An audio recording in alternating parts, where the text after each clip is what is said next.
Breaking news! Inatake ng Iran ang pinakamalaking oil refinery ng Israel sa Haifa na nasa hilaga ng bansa na nagdulot ng pagkawala ng kuryente sa bansa at malaking sunog sa pasilidad. Kalaunan, sinabi ng Islamic Revolutionary Guard Corps na ang oil refinery sa Haifa ay tinamaan ng bagong missile na Nasrallah na ipinangalan sa yumaong leader ng Hezbollah at unang ginamit ng Iran sa labanan. Kasabay nito may mga balita na di umano'y unang beses na napabagsak ng Iran ang isang American F-35 fighter jet na nagkakahalaga ng $100 milyong. Samantala, tinitiyak ng mga analyst na ang military strike ng Israel sa mga pasilidad ng gas field na South Pars sa Iran ay nagpasimula ng isang mapanganib na proseso na maaaring magresulta na ang digmaan ay tatagal nang hindi bababa sa buwan ng Mayo. Sa kabuuan, talakayin natin sabay-sabay ang mga aspetong ito.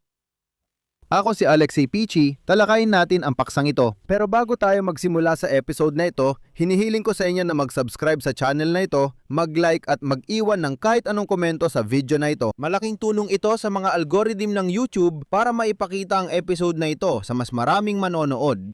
Mag-subscribe din kayo sa Telegram channel kong Pichi News. Nasa description ng link. Doon namin agad inilalatala ang mga balita. Ngayon, ika-11 ng Marso, tinama ng Iran ang pinakamalaking oil refinery ng Israel sa Haifa na nasa hilaga ng bansa. Matapos ang pag-atake, nawala ng kuryente ang lungsod at wala pang ulat ng nasaktan sa mga pag-atake ng raketa. Nandun ang mga ahensya ng pagsagip pero may lumabas na video online ng malaking sunog. Pagkatapos ng pag-atake, iniulat ng pambansang telebisyon ng Iran na ang pag-atake sa Haifa. Ginawa ito bilang tugon sa pag-atake ng Israel sa gas field na South Pars. Ito ay isang hiwalay na pangyayaring tatalakayin natin sa episode na ito. Ang refinery sa Haifa ang nagpoproseso ng humigit kumulang 50 hanggang 60% ng gasolina ng Israel, kaya dapat nating aminin na ito ay isang napakahalagang target. Ang planta ay nagpoproseso ng halos 177,000 bariles kada araw. Karamihan ng transportasyon, panghimpapawid at pangmilitar na gasolina ng Israel ay dito nakaasa. Sa kabuuan, dalawa lang ang oil refinery sa Israel at ngayon ang una ay inatake.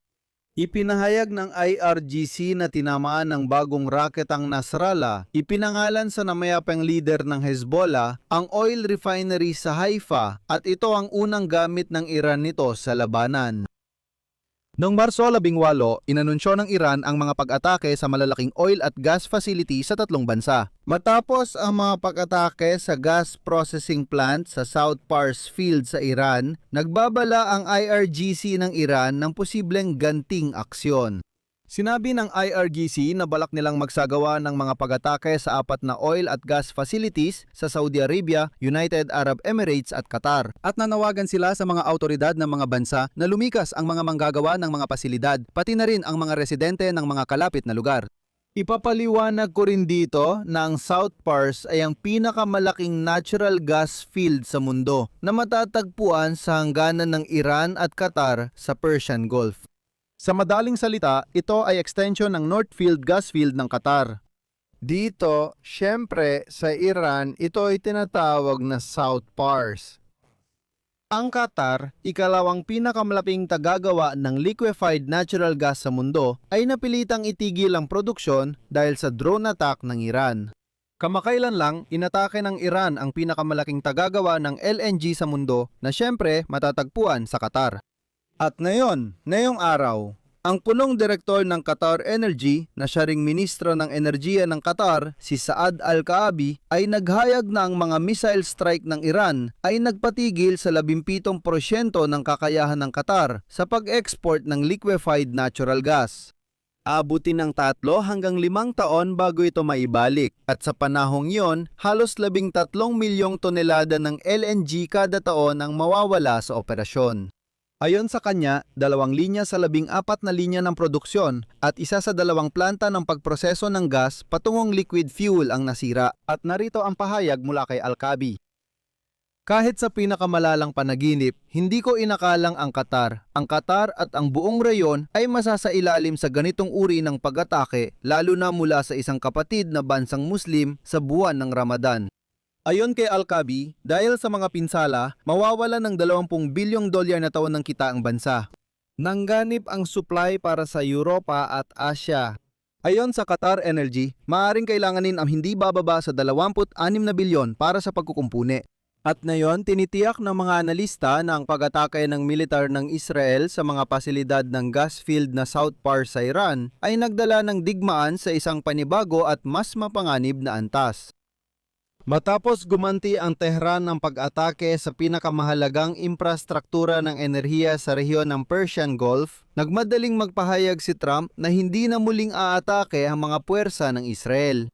Quote, "Napakahalaga ang South Pars na gas field. Maliban na lang kung padalos-dalos na atakihin ng Iran ang inosenteng Qatar." Pero ang problema, inatake na ng Iran ang Qatar at walang naging reaksyon mula kay Donald Trump. Bukod pa rito, umatake rin ang Tehran sa mga pasilidad ng enerhiya sa Saudi Arabia at United Arab Emirates at ngayon pati na rin sa planta ng langis sa Haifa, Israel. Samantala, patuloy na hinaharang ng Tehran ang makitid na Strait of Hormuz at malaking bahagi ng pandigdigang supply ng krudong langis. Nababahala na ang mga eksperto. Habang nagyayabang si Donald Trump na winasak na ng US ang programang pangmisil ng Iran, tinamaan pa rin ng ballistic missile ang Haifa. Bukod pa rito, walang pumipigil sa Iran na ilapit ang mga launchers ng Shahed drone sa hangganan o ilagay ang mas maliliit na mga missile sa mga truck. Pinatunayan ng proxy forces ng Iran na posible ang matagal na digmaan kahit maliliit na missile at drone sa arsenal. At dito, tinitiyak ng mga eksperto na ang mga aksyon ng militar ng Israel laban sa South Pars ay maaaring magdulot ng mga pag-atake sa mga pasilidad na hanggang ngayon ay hindi pa naapektuhan. At ang pinakamalaking ikinababahala ay ang potensyal na banta ng mga pag-atake sa East-West Pipeline ng Saudi o mga export terminal sa Red Sea na kasabay ng ang Fujairah ay nagsisilbing tanging mahalagang alternatibo sa Strait of Hormuz na kasalukuyang nakaharang. Dapat ding tandaan na sa ngayon, walang insentibo ang Iran para sa de-escalation. Madali ngayon para sa rehimen sa Tehran na hikayatin ng mga Iranian na maniwalang tiyak ang tagumpay.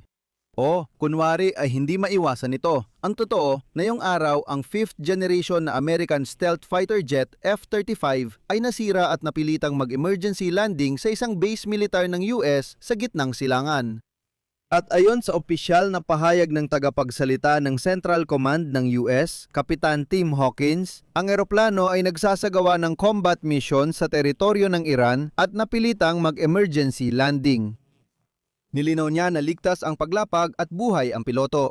At dito, isinulat ng CNN na maaring tinamaan ng putok ang eroplano mula sa panig ng Iran. Kung totoo ito ang magiging unang pagkakataon na nagawang tamaan ng Iran ang isang Amerikanong eroplano sa himpapawid ng Iran. Kumpirmado ng hukbong tagapagtanggol ng Rebolusyong Islamiko ng Iran na napabagsak nila ang isang eroplano noong Huwebes. Narito ang CP mula sa pahayag ng IRGC.